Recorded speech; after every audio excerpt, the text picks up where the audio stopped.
तो यहां पर हरिश्चंद्र जी की कथा गरीबदास जी ने लिखी है, वो ध्यान से सुनिए, इतना आनंद आवेगा पूछो मत। गरीब हरिश्चंद्र इसमें ये बताते हैं कि उनको कितना विश्वास था, अपने वचन पर डट गए, लड़का भी बेच दिया, रानी भी बेच दी, अपने आप को भी बेच दिया, लेकिन अपने उद्देश्य को नहीं छोड़ा। गरीब हरिचंद हरि हेतम अयोध्या नगरी रहते, सतयुग सिंध समाद बचन सब ही सत कहते। हरिश्चंद्र जी सतयुग के अंदर हुए हैं और वो अपने सत के वचन बोला करते, सत पर रहा करते थे, असत बात नहीं कहा करते, बड़े दानी थे। ग्रीव सुर नर मुनि जन देव सकल मन नाही भाया, सब मुनि करी फैलाद सुनो तुम्हें तेरे भवन राया। इतनी अच्छी कीर्ति राजा हरिश्चंद्र की होगी थी कि वो देवता लोग भी उससे यानी जीलियसी करने लागे, द्वेष रख कर लिया। तो विष्णु भगवान के पास जाकर कहते हैं कि महाराज एक हरिश्चंद्र नाम का मृतमंडल के राजा है, मृतमंडल में अयोध्या नगरी में राज करता है। तो वो कहते हैं सत नहीं छोड़ता, हम उसकी परीक्षा लेना चाहते हैं। ग्रीव सुर नर मुनि जन देव सकल ना भाया, सब मुनि करी फैलाद सुनो तुम त्रिभुवन राया। ग्रीव सत बाक सत ही कह, ये सत ही पूजा ध्यान, सत ही सारा कर्म है, सत के चले विमान। ग्रीव सुर नर मुनि जन देव फैलाद लगाई भारी, सुनो विशंबर नाथ हरिचंद्र हैं अधिकारी। गरीब कहें विशंबर नाथ सुनो क्या कि जय देवा, वह हरिचंद्र सतलीन करते हैं सब की ही सेवा। गरीब हरिश्चंद्र का पति व्रत टर नहीं टारा, वह सतवादी संत रहे। गरीब हरिश्चंद्र का पतिव्रत टर ना टारा भाई, वो सतवादी संत रहे हमारी शरणाई। राजा हरिश्चंद्र मेरी शरण के अंदर है भाई, वो सत नहीं छोड़ सकते। गरीब बोलत हैं ऋषि देव जात है हमारी पदई, सुनो सहस भुज नाथ करत हैं हम उनकी बदई। इंद्र जी कहते हैं कि मेरी पदवी जावेगी महाराज, अगर वो इस सत पर डटा रहा और देवताओं की पदवी उसको देनी पड़ेगी, तो हम उसके साथ बदई करेंगे, हम उसके साथ तो है ना खेचातान करेंगे, उसके सत को तोड़ेंगे। गरीब गण गंधर्व सब देव सकल में ऊंचा को है, लीजे ताहे बुला हरे चंद टार जो देव है। विष्णु भगवान ने बोले भाई देख लो तारी मर्जी। उन्हें मालूम था कि जो मेरी शरण में आ गया और सत पर डटा रहा तो उसका कोई बाल नहीं बांका कर सकता, पर ये भी राजी हो लेंगे, ये प्रसन्न हो जाएंगे, देख लेते हैं। गरीब नारद मुनि ऋषि देव कहे सुन त्रिभुवन नाथा, हरिचंद्र सत ना जावे तुमसे संग विधाता। नारद मुनि बुलाया, वो सियाणे थे, ने बोले भगवान उसके सत ने कौन तोड़ दे, जब आप जैसे साथ हो, मेरे बस का नहीं ना आपा जावा। तो विश्वामित्र को बुलाओ भाई। गरीब विश्वामित्र बूझ ढील लावे ना कोई, हरिचंद्र का सत डगा पकड़ लावत है सोई। गरीब विश्वामित्र अर्ज करे वो किसको दुखदाई, सुर नर मुनि जन देव सबन ने चुगली खाई। यह बीमारी ऊपरताई है, राग की, द्वेष की, निंदा की, जलने की। अब कौन सोचा कि स्वर्ग पाकर तो निश्चिंत हो गए वो देव लोग, वो यहां से भी ज्यादा बुरी हालत से उन लोगों की। अब मर पड़ के ये 3 लोग की साधना स्वर्ग प्राप्ति है। महाराज गरीबदास जी कहें स्वर्ग हमने भी देखा भाई, पर अपना मन नहीं लग गया। सो फिर कहते सुन मंडल को किया पिया ना, यू काल कर्म सब भाग्या। कहते हैं सब देवता ने इकट्ठे होकर विश्वामित्र आगे चुगली ला दी। विश्वामित्र ने वो बीड़ा उठा लिया कि मैं इसके सत को तोड़ जाऊंगा। गरीब लेकिन वो भी पूछा ऐसा कि भाई वो किसने दुख देश है, क्यों दुखी करो बेचारे ने। तो सबने चुगली निंदा कर करा के और वो श्रृंगार दिया।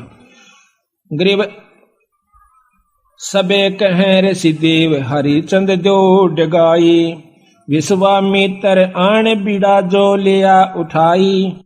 गरीब आबिया ताबिया त्रास दीजियो हमरे ताही। ये 3 प्रकार के दुख होते हैं प्रताड़ना करने के, जो कि गुप्त रूप से संत छोड़ देते हैं और वो परेशान हो जाता है। पकड़ ल्याऊं हरिचंद पलक ना ढील लगाई, गरीब जब दे दो त्रास कहे भगतन के ईसा। हरिचंद विश्वामित्र जब दिया किया मर्तलोक पियाना, दारे रूप बराहा बाग में ल्याधिम ताना। विश्वामित्र ने एक सुअर का रूप बनाया, जंगली सुअर का। राजा हरिचंद्र का एक बहुत कीमती बाग बहुत प्रेम से लगवा रखा था। उस सुअर ने वो सारी बगीची उखाड़ दी, नीचे हुड शरीर अपना मुंह देवे और उथल पुथल कर दे। को जावे नजदीक उस माली ने या उनको खान न भाजे, यानी तीर भी मार लिए, उसका कोई असर नहीं हुआ। तो सब उठकर राजा हरिचंद्र के पास आते हैं। तो हरिचंद्र बोल रहा भाई की बात होगी। कहने लगे महाराज जी एक ईसा का सूता हुआ रहा है सुअर है, और वो तो सारा बगीचा उजाड़ दिया और हमने तीर गोली मार के देख ली, उसका असर ना होता। तो कहते हैं राजा हरिचंद्र ने खुद घोड़ा पिड़वाया, उसके ऊपर अपना अग्नि बाण लेकर अगर के बाण लेकर के बैठ गया और सेना भी साथ चढ़ ली। एकदम राजा हरिचंद्र जब आवे से वो सुअर उसमें से निकल कर भाग लेता है। राजा हरिचंद्र इतना तेजी से भागता है, सेना तो बहुत पीछे रहेगी, वो आगे चले जाते हैं। वहां जाकर के विश्वामित्र एक ब्राह्मण का रूप बना ले से, और एक लड़की और एक लड़का 2 अपनी सिद्धि से तैयार कर देता है। उस लड़की को राजा के पास ले आवे, हाथ जोड़ कर न्यू कैसे, हे राजन, हे एक क्षत्रिय, एक विपर का काम कीजिए। अक महाराज एक यहाँ पर शायर आया था, अकमन ना बेरा शायर सुर का, पर मेरा काम कर महाराज। किधर छुप गया होगा, कित पाओगा तनव के काम से विप्रवर के एक कन्या है ये, इसका ब्याह करना से कुछ कन्यादान करना चाहिए था, कोई व्यक्ति नहीं मिल रहा था, आप आगे धन्य है। राजा हरिश्चंद्र आप तो सतवादी हो, आप क्षत्रिय हो, ये गरीब कन्या एक ब्राह्मण की लड़की का ब्याह हो रहा है, इस पर कृपा करिए। तो बोले महाराज जी ठीक से स्नान कर ले, नहा धो लिया। कहते हैं कि इनका पति कहाँ है उसको बुलाओ। उसी समय वो लड़का बुला लिया, फेरे करवा दिए। कहने लगे इनको कन्यादान दे, 7 असरपी दे दी। क्योंकि कन्या नहीं कर मांडा, ऐसे नहीं करा। तो वो कहता है हरिश्चंद्र कि तू राजा होकर और 7 असरपी दिखावे, तेने शर्म नहीं आती, तुझे श्राप दे दूंगा। हरिश्चंद्र कहे महाराज नो ना कर, या मैं थोड़ा लेके आया था, जल्दी में था, आप चलो जितना चाहो सो ले लो। कदे वहां मुकर जा, अक नहीं मुकरूंगा, अक लिख कर दे दे। क्या लिखवाओ, अक आपका सारा राज मेरे नाम लिख दे, वो आप पैसे दे देना तन दे दूंगा। कदे उड़ा जाकर राज्यापन दिखावा। तो उसी समय लिख दिया कि मैं सर्वस्व अपना राज्य और इसको देता हूं, ब्राह्मण के नाम करता हूं, विपर के नाम। वापस आ जाते हैं, आगे आके राजा को ने बोला बैठ घोड़े पर। घोड़े पर बिठा के अगली तरफ और पाछा वो पंडित जी बैठ गया विश्वामित्र, राजा को गले से पकड़ लिया आगे थे। अब तो मेरा बंधुआ हो गया एक। अब सैनिका ने देखा कि राजा को अरे को ऋषि पकड़े बैठा, तीर चढ़ा लिए। राजा ने बोला कि या तीन मना कर दे, क्यों मरवा है मुझे, ना अपना वचन हार जा। सब उसको कह दिया कि चुप भाई मारो मत, नहीं इसका कोई कसूर नहीं है, मैंने लिख कर दे रखा है। तो ने बोला राज मेरे नाम हो लिया, बता कितने देगा वो। 70 जो है ना 100 असरफी चाहिए थी, 100 बार। वो बोला वो भी दूंगा। ने बोला कितने देगा, तू हार जा अपने बच्चन ने कह दे मैं नहीं दे सकता। ना ये नहीं कह सकता, कुमा के दूंगा। कुमागा 100 असरफी इतने 10 साल में भी ना कुमाई जा। ने बोला महाराज हमने बेच दे सारे परिवार ने चल कर, तेरे पैसे जरूर दूंगा मां। तो उसी समय रानी को पकड़वा लिया और उसके बाल पकड़ लिया विश्वामित्र। राजा कति नहीं कसक्या, रानी को मतलब राजा को भी बहुत परेशान कर दिया अपनी सिद्धि से।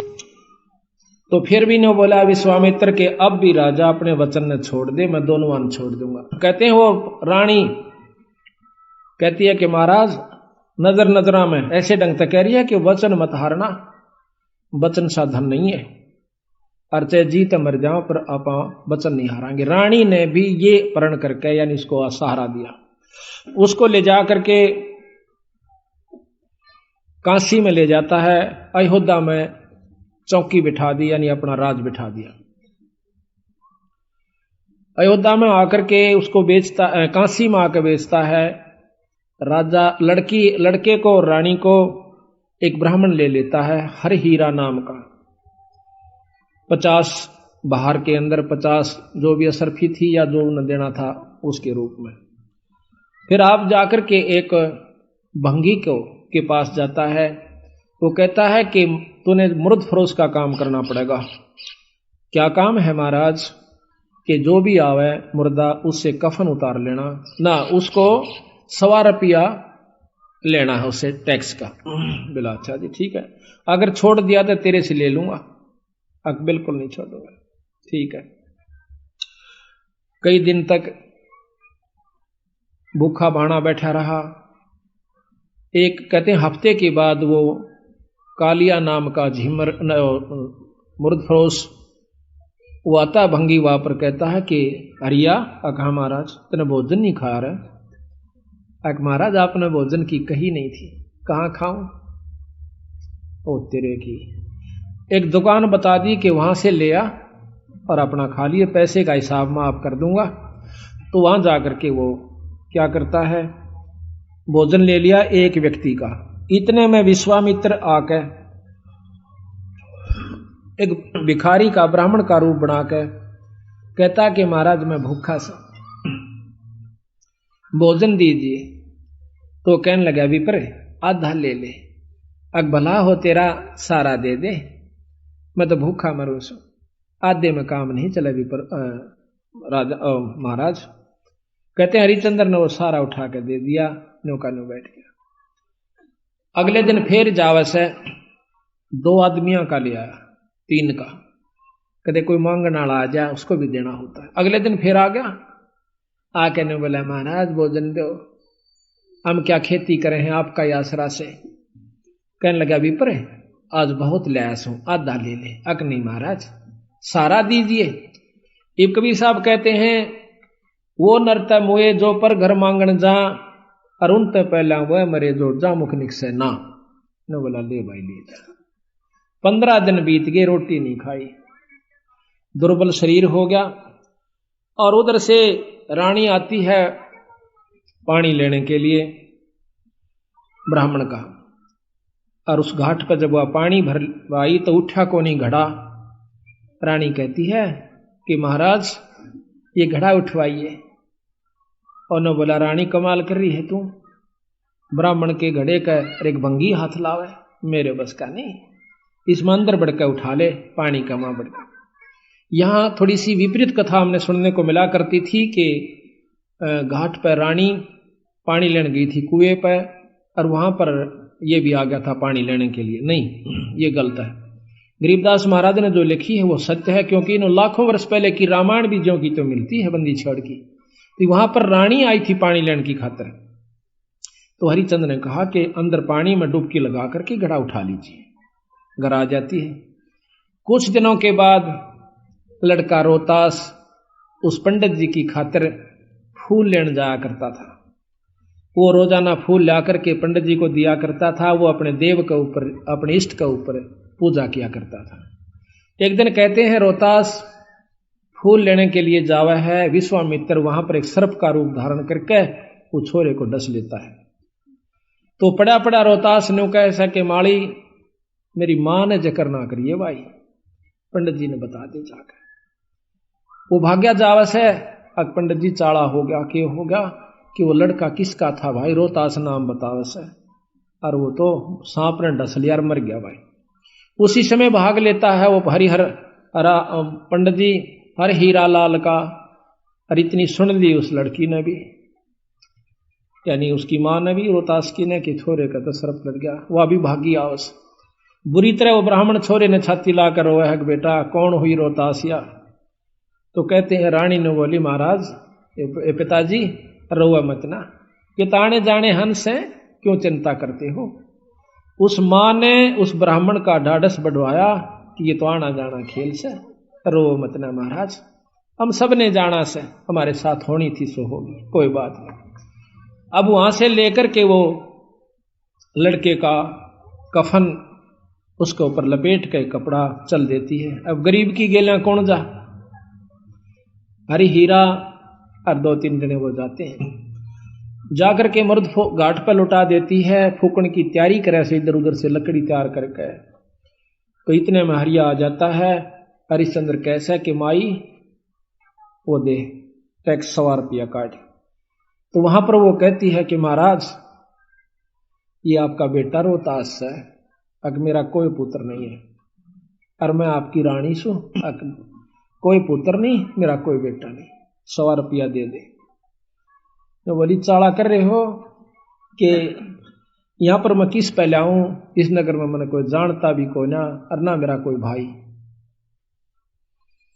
इतनी कहकर रो पड़ती है, कहने लगे आड़ा ये को नहीं चल रहा, 100 रुपया दे दे, मैं नौकर प्रयास हूं आज। तो वो कहती है कि मेरे पास पैसा नहीं, कफन उतार लेता है और नो कहकर वह पागल हो जाती है और उस लड़के की लाश को पानी में डाल देता है। वह रोती हुई शर पागल होगी, अकीब रह भी के गया, पति विमुख, पुत्र है नहीं, पागल होगी, शर के बाल पाड़ती हुई। और फिर विश्वामित्र ने क्या करा, एक अंधी चला दी, जंखाड़ चला दिया। कौन जावा गरीब की गेला, सब आप अपने घर न टल गए। वह जाकर के एक मंडी में सिर छुपा लेती है, पड़ी पड़ी रोए बेहोश हो जाती है। उधर से विश्वामित्र ने केक रहा, एक बहुत बड़े अधिकारी का लड़का एक बाघ का रूप बनाकर, चीते का रूप बनाकर छोरा मार दिया, पाट दिया और भाग गया लेकर के। वो ढूंढ पड़ी, जब वो विश्वामित्र ही दूसरा रूप बनाकर कहता है कि आजो मैं बताऊंगा थारे छोरे ने एक डायन ने खा लिया। और क्या करा विश्वामित्र ने, एक पशु की को खत्म करके और उसका आगे उसके हाथ पांव खून खान लगा के घेर दिया और उसके मुंह का खून लगा दिया। बेहोश पड़ी थी वह रोहतास की मां तारावती। तो सारे उस राजा को, नवाब को, अधिकारी को, सैनिकों को लेकर के वो विश्वामित्र उस मंडी में ले जाकर दिखावा से कि यह पड़ी डांड और हाथ मुंह तलिए खा और ये बाकी हाड हुड पड़े से। उसी समय कहता है राजा के बुलाओ हरिचंद को, जल्लाद को, इसकी शर्त उतार दे। कालिया को कहा कि कालिया इसका सिर उतरवा दे, क्योंकि वो सारे काम उन्हीं से जल्लाद रूप में भी वही क्या करते थे। उसी समय राजा हरिचंद्र को, क्यों नौकर था वो कालिया का, कि हरिया कि हाँ महाराज इस डांड का सिर काट दे। अभी महाराज पकड़ कर बाढ़ और तलवार में मारने लग गया। पीछे से भगवान विष्णु ने तलवार पकड़ ली। मैं बोला हरिचंद सफल हुआ। कौन सा भाई, कि भगवान विष्णु अग्नि। भगवान बहुत दिन हो गए छुप कर रहते ने, सामने आ जाओ ना, छोड़ दो तलवार ने, प्रगट सामने आ जाते कि मांग हरिचंद के मांगा है, कि महाराज जब दर्शन हो गए मांगन में भी के रह गया मेरे पास, कि फिर भी मांग भाई। अक आप पक्का वचन भर लो, कदे फिर जाओ। अक वचन भर लिए। ने बोला सारी काशी पार होए और या बांदी जीवित हो ठीक हो, और इसका छोरा जीवित हो जा, और विमान में बैठ कर जा, यहाँ के काशी के पशु और पक्षी भी स्वर्ग में जाने चाहिए। बोल तेरी के सलाह से। नो बोला तथास्तु, सारे स्वर्ग में जाएंगे। बोल सतगुरुदेव। तो महाराज कहते हैं कि जिस नगरी में साधु रहते हैं वो नगर भी अमान है, अमर है। ऐसे प्यारे संत जिसमें रहते हैं वो सारी नगरी को पार कर दिया करते हैं।